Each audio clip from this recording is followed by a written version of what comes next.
Bonjour à toutes et à tous et bienvenue dans le Club Pancho, ravi de vous retrouver pour un nouveau numéro. Je l'avais un peu teasé sur Twitter notamment.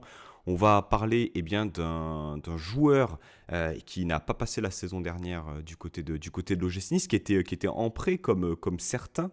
Bien sûr, on parle de Ayoub Amraoui, un jeune joueur du centre de formation de l'OGC Nice, jeune international espoir marocain qui a vécu sa première saison pleine du côté du FC Martigues, malheureusement auréolé d'une relégation en national. L'idée, en fait, c'est de parler un peu de cette expérience-là, bien sûr, sans oublier le contexte autour du club qui, si vous êtes un peu renseigné ou pas d'ailleurs, a connu quand même un certain nombre de réorganisations. Une saison dernière galère avec trois entraîneurs, notamment au cours de la saison. Et forcément, pour en parler, qui de mieux qu'un supporter du FC Martigues pour venir nous présenter un peu la saison d'Ayoub.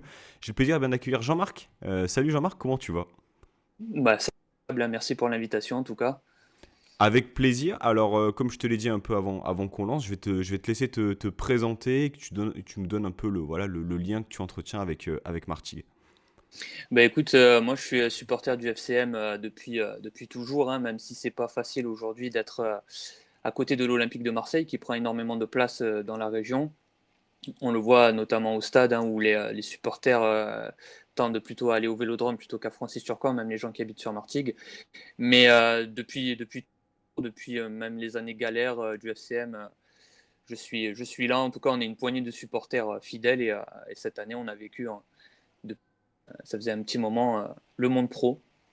Donc, même si, bon, voilà, il y a eu quelques complications, on va en parler, mais en tout cas, on a vécu la montée l'année dernière et cette année, la professionnalisation du club. Ouais. Ouais, donc tu le disais, en fait, ça faisait 22 ans que Martigues n'avait pas retrouvé le monde professionnel. C'est Euh, ça. est-ce que tu, est-ce que tu peux nous parler déjà rapidement de cette montée et surtout de cet été dernier où tu as eu quand même pas mal de ce que j'ai cru comprendre et lire, beaucoup de réorganisation en interne. Le coach Poirier qui part du côté du Red Star aussi, remplacé par Thierry Lauré, on va dire un homme d'expérience aussi qui aura coaché un certain nombre de clubs. C'était pas forcément, on va dire, un contexte idéal avant un début et un retour en Ligue 2, finalement. Oui, tout à fait. La réalité, c'est que l'année dernière, le club était encore amateur, donc associatif, et est passé sur une structure professionnelle pour la Ligue 2. Donc ça a été très compliqué déjà, notamment au niveau du stade. Comme on l'a vu, on a commencé la saison au Vélodrome.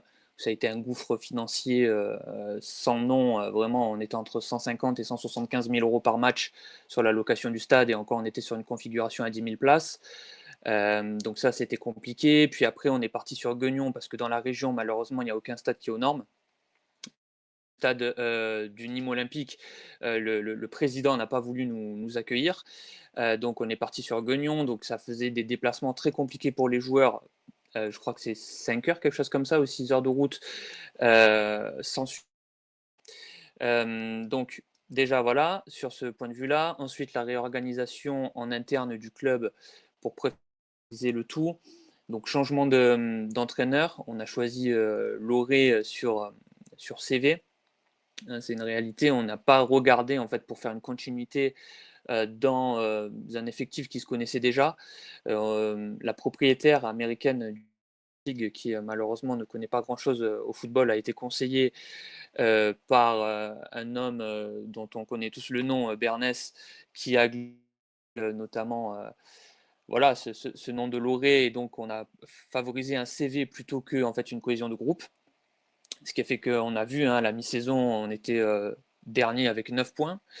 Un groupe complètement éclaté. Hein. Honnêtement, en interne, en fait, les joueurs ne voulaient même plus jouer. C'était très très compliqué. Hein. Les joueurs ne voulaient plus se battre en fait pour cet entraîneur-là. D'où le fait qu'il soit parti à la mi-saison. Et puis la réorganisation, donc un petit peu tout ce qui va être communication, marketing, tout ça, où ça a mis énormément de temps. C'était vraiment très compliqué.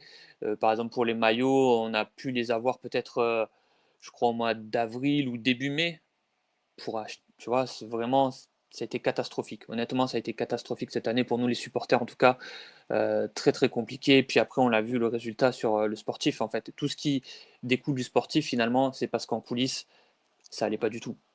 Oui, donc Ayoub Amraoui, au milieu de tout ça, finalement, l'été dernier, se voit prêter chez vous sans option d'achat pour la saison 2024-2025, qui sortait d'une saison sous Francesco Ferrari où il avait été très très peu utilisé. On se rappelle un peu voilà, du parcours du joueur, hein, lancé par Didier Digard à l'époque lors de ce derby remporté 3-0. Hein. Ça remonte maintenant, plus de 2 ans.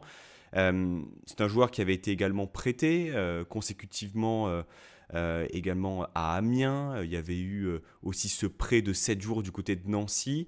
Là, pour le coup, il a eu cette saison pleine. Déjà, Jean-Marc, est-ce que tu connaissais le joueur avant son arrivée à Martigues? Finalement, au regard de la saison galère que vous avez vécue, hein, parce que, bon, tu l'as pas dit, il me semble que je l'avais dit en introduction, mais 3 entraîneurs consécutifs, Mmh. une relégation au bout, c'est pas forcément évident pour un jeune joueur qui plus est euh, non contractualisé chez vous, hein, qui vient en prêt pour avoir du temps de jeu.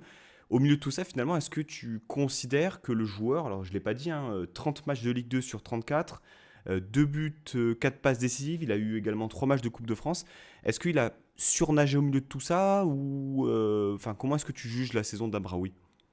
Alors, très honnêtement, le joueur, non, je le connaissais pas, avant son arrivée.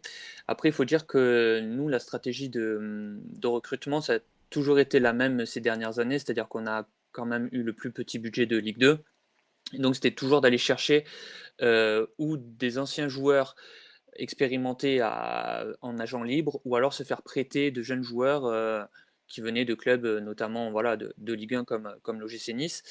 Amraoui, il a été, tout le temps titulaire chez nous parce qu'en fait, il avait pas de concurrence. Ça, c'est une réalité. On a recruté un jeune du RC Lens, un jeune international algérien de 20 ans, mais qui n'a pas eu sa chance, qui est resté en équipe B, enfin sur la R2, quoi, au FCM. Et donc, Amaraoui a pu jouer 100% des matchs de son côté-là, que ce soit avec les 3 entraîneurs, parce qu'il n'y avait pas de concurrence. Donc, très honnêtement, sa saison, pour moi, en tout cas, elle est vraiment en dents de scie. C'est-à-dire que c'est un joueur qui peut être capable du meilleur. Il a fait de très bons matchs, comme des matchs mais catastrophiques. Catastrophiques. Donc c'est vraiment à prendre en considération. On lui a fait tirer les coups de pied arrêtés en première partie de saison. J'ai pas compris pourquoi, très honnêtement. Sur les coups francs, sur même les pénaltys. Je me rappelle d'un pénalty qu'il avait tiré contre 3 et qu'il a complètement raté. Donc pourquoi on lui a donné ce genre de responsabilité alors qu'on avait des tireurs dans l'équipe, notamment Ipiélé ou Tlili, je ne sais pas. Toujours est-il que voilà, c'est vraiment une saison en dents de scie. Tu vas avoir des fois où il va te faire des matchs avec des centres qui atterrissent au quatrième poteau, et des fois où, voilà, comme tu l'as dit, avec passes décisives, des buts derrière, des matchs pleins. Mais voilà, c'est la régularité qui manque à ce joueur, ouais. J'ai trouvé en tout cas sur la saison. Alors, du coup, en termes de dispositif, il a évolué essentiellement arrière gauche. Il était dans une défense à C'est 4, c'est ça. ça? Ouais, c'est ça, c'est ça. À gauche, ouais, tout le temps, ouais. Latéral gauche, ouais. Ouais, parce qu'on l'a vu également évoluer alors, au cours de ces quelques matchs chez nous en tant que piston gauche. On l'a vu aussi évoluer dans une défense à 3 axe gauche. Concrètement, quand tu dis qu'il manquait de régularité, où est-ce que tu peux dire que voilà, il avait vraiment des progrès à faire? Quels sont, on va dire, ses points plutôt faibles et quelles ont été les qualités que tu as pu entrevoir au cours de cette saison-là? Alors moi, pour un latéral gauche, en tout cas, les points faibles, c'est vraiment tout ce qui va être centre, débordement, tu vois, où il y avait quand même des lacunes sur ça, où c'était vraiment très imprécis, hem, où malheureusement, il est quand même de bonnes intentions. Il porte le danger vers l'avant, mais c'est trop imprécis. Et par contre, une grosse qualité, j'ai noté dans ses statistiques, il a eu un seul carton jaune dans la saison, ce qui est quand même ultra rare pour un défenseur, sur, comme tu le disais, 33 ou 34 matchs. un seul carton jaune, c'est quand même qu'au niveau, en tout cas, tout ce qui va être éthique, parce qu'on sait des fois, de temps en temps, on a quand même tendance, surtout dans le sud de la France, on a quand même tendance un petit peu à être un peu chaud, Après, c'est à un double peu tranchant. sanguin, tout ça. C'est à double Ouais, tranchant, voilà. c'est-à-dire que soit on dit qu'effectivement il respecte ou quoi, soit on dit que par moment ça manque un peu de caractère ou de grinta, tu vois. Ouais, Double je vois lecture. ce que tu veux, je vois ce que tu veux dire. En tout cas, moi, personnellement, j'ai trouvé quand même assez propre dans son jeu, jamais à, voilà, à essayer d'être un petit peu plus, comment on peut dire, pas taquin, mais voilà, tu vois, être un peu plus fourbe. Donc sur ça, c'était quand même un bon point, mais c'est vrai, ouais, au niveau de la progression, surtout, enfin, en tout cas, ce qui m'a vraiment choqué, c'est ça, c'est au niveau de tout ce qui va être débordement, enfin, d'apporter le danger vers l'avant. Et bien évidemment, en début de saison, mais je pense que c'était vraiment, il faut prendre un peu de recul. La première partie de saison, quand il y a Loré, comme je l'ai dit, c'est vraiment le groupe qui mentalement est atteint, honnêtement, parce qu'il y a eu de gros problèmes en interne avec Loré, notamment sur son comportement avec les joueurs et les employés du club. Ça a été démontré. Et c'est pour ça qu'il est parti aussi, pour ce côté humain et relationnel. Et en fait, psychologiquement, les gars, ils étaient au bord du gouffre. Les joueurs ne voulaient pas se battre pour cet entraîneur-là. Donc, effectivement, les matchs, quand on regarde, c'était catastrophique. Catastrophique. Et malheureusement, comme c'est tout un groupe, Amraoui en fait partie aussi, où il était totalement dépassé quand on se prend contre Metz des 6-0, des scores comme ça, des scores fleuves, on en a eu en première partie de saison. Il a sa part de responsabilité, mais d'un autre côté, l'équipe n'était pas motivée pour se battre. Chose que lorsque Malek est arrivé, il a très bien compris, parce que Malek, c'est quand même un gars qui connaît le FC Martigues, c'est un entraîneur de la région, il a très bien compris, il a remis d'aplomb l'équipe, et on l'a vu, puisque le FCM, je crois, si je ne disais pas de bêtises, de son arrivée au mois de mai, c'était quelque chose comme la cinquième ou sixième meilleure défense de Ligue 2. Donc on a vu les progrès de tous les défenseurs, et Amraoui compris. Donc voilà, comme quoi le coaching aussi, ça part d'importance sur une saison. Alors, tu as parlé, on va dire, de son apport offensif, mais défensivement, comment est-ce que tu l'as trouvé finalement, Amraoui?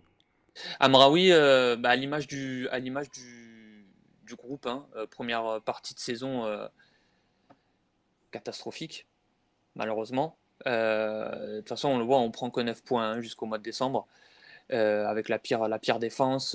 Et pourtant, derrière, il y avait quand même Jérémy MS qui avait été élu il y a 2 ans meilleur gardien de national. Et l'année où on est monté, il était dans le top 3 des meilleurs gardiens.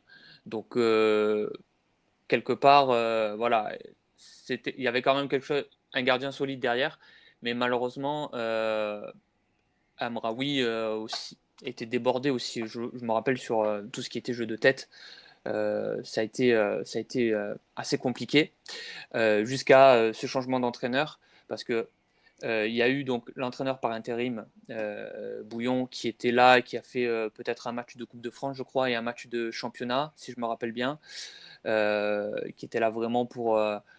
Et d'ailleurs, il y avait une victoire au Paris FC, à Paris. Et ensuite, le renouveau avec Malek. Et on a vu là une équipe beaucoup plus solide et du coup Amraoui également qui a remusclé son jeu. Ça c'est clair et net. Ouais. Du coup, en termes de personnalité, alors bon, tu l'as dit, qu'un seul carton jaune pris sur quasiment 33-34 matchs. Tu as vu les matchs au stade, je présume, du moins quelques-uns, quand il y a eu un retour à À Martigues. Turcan, ouais. Comment est-ce que tu trouvais le joueur? Est-ce que c'était quelqu'un que tu sentais finalement euh, préoccupé, on va dire, par la situation? Parce qu'on sait que des fois, les joueurs en prêt, certains vont se dire, bon, de toute façon, ils sont là juste pour prendre du temps de jeu, et puis après, à la fin de la saison, ils vont repartir chez eux. Est-ce qu'il était préoccupé par tout ça, ou est-ce qu'il était plutôt en dehors du contexte et finalement un peu individuel? Je sais pas si tu vois ce que je veux dire, mais finalement, Ouais, je vois. est-ce que dans la dynamique de groupe, il avait une importance particulière, ou c'était quelqu'un qui était plutôt en retrait, plutôt réservé De ce que tu as Écoute, pu, de ce que tu pu saisir, en tout cas, toi, en tant que ouais, supporter. ouais, ouais. Pour être très honnête, je pense que dès que les joueurs sont revenus à Francis Turcan, à Martigues, il y a eu déjà une cohésion de groupe qui a été faite déjà avec les supporters, donc ça a été plus facile pour eux de se sentir soutenus. Parce que, comme je te disais, les déplacements à Guignon et le vélodrome vide, on aurait dit la période de Covid, c'est très compliqué, c'est très compliqué mentalement. Donc il y a eu un groupe qui a été ressoudé à ce moment-là. Après, Amraoui, sur ses réseaux sociaux, j'ai pas vu s'il communiquait énormément sur le club ou pas, parce que c'est vrai, comme tu dis, il y a des joueurs qui sont là, bon, parce qu'il faut qu'ils fassent leur saison, après ils vont rentrer dans leur club d'origine. Donc je pourrais pas te dire à 100%, mais en attendant, sur le terrain, il a toujours été dévoué, puisqu'il a toujours fait ses matchs pleinement, sérieusement. Donc j'ai pas senti un joueur nonchalant ou qui s'en foutait du club. Il était là et il a fait son contrat comme il se devait, hein. Donc, à aucun moment, finalement, tu as senti qu'il y avait une différence d'un joueur qui arrivait d'un échelon supérieur, même si, bon, il avait quand même peu joué vis-à-vis du niveau. Euh, Finalement, il n'y a pas vraiment eu de différence. Est-ce que tu considères qu'Amraoui a un niveau Ligue 2 ou pas? Est-ce qu'il avait plutôt au niveau national? Tu le mettrais où finalement Ouais, moi, je pense que Amraoui, il peut. Il est quand même encore assez jeune et je pense que il a un bon niveau de national. Ligue 2, 2004, hein, on le rappelle, hein, Ayoub Armaoui, là, il fait 21 ans cette année, c'est encore ouais. jeune. Mais alors qu'on pouvait penser justement que ça aurait pu lui permettre peut-être de progresser, finalement. Ouais, après, le contexte martégal a été très compliqué cette année. C'est ça le problème, c'est l'extra sportif qu'on a eu. Ça n'a pas mis les joueurs dans les meilleures conditions. Ça les a atteints. Et donc, je pense que Amraoui en Ligue 2, titulaire dans un club qui veut jouer ou la montée ou le milieu de tableau, c'est peut-être un peu léger. En tout cas, sur le national, ça c'est clair qu'il a sa place. Comme je t'ai dit, il est quand même assez. C'est quelqu'un qui est sérieux et qui est volontaire et il n'aura pas de mal, je pense, à trouver une place de titulaire dans un club de top 5 national, ça c'est clair et net. Après, non, pour moi, j'ai pas vu un gars qui était hors du groupe dans le sens où lui, il a été recruté pour être titulaire.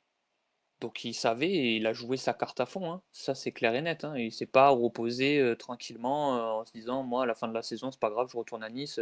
Non, non, il a assumé tous ses matchs et il n'a pas eu de blessure, il n'a pas eu de suspension, toujours été présent. Donc franchement, pour ça, ouais, pour ça c'est pas mal, hein. Alors, si tu te devais te demander de lui mettre une note sur 10 sur la saison, je te parle pas de la saison de Martigues, hein, vraiment Ouais, ouais, ouais, sa saison à lui, ouais. sa saison à lui, tu mettrais combien et pourquoi? Voilà, on a fait un conseil de classe en fait côté OGC Nice. Donc Ouais. bien sûr, on n'a pas pu mentionner certains joueurs qui étaient en prêt comme lui, comme Machaviti du côté de Empoli. Mais tu lui mettrais combien concrètement? Bah, je lui mettrais un bon. Ouais, ouais. Sur 10, hein, tu m'as dit? Ouais, 6 sur 10, ouais.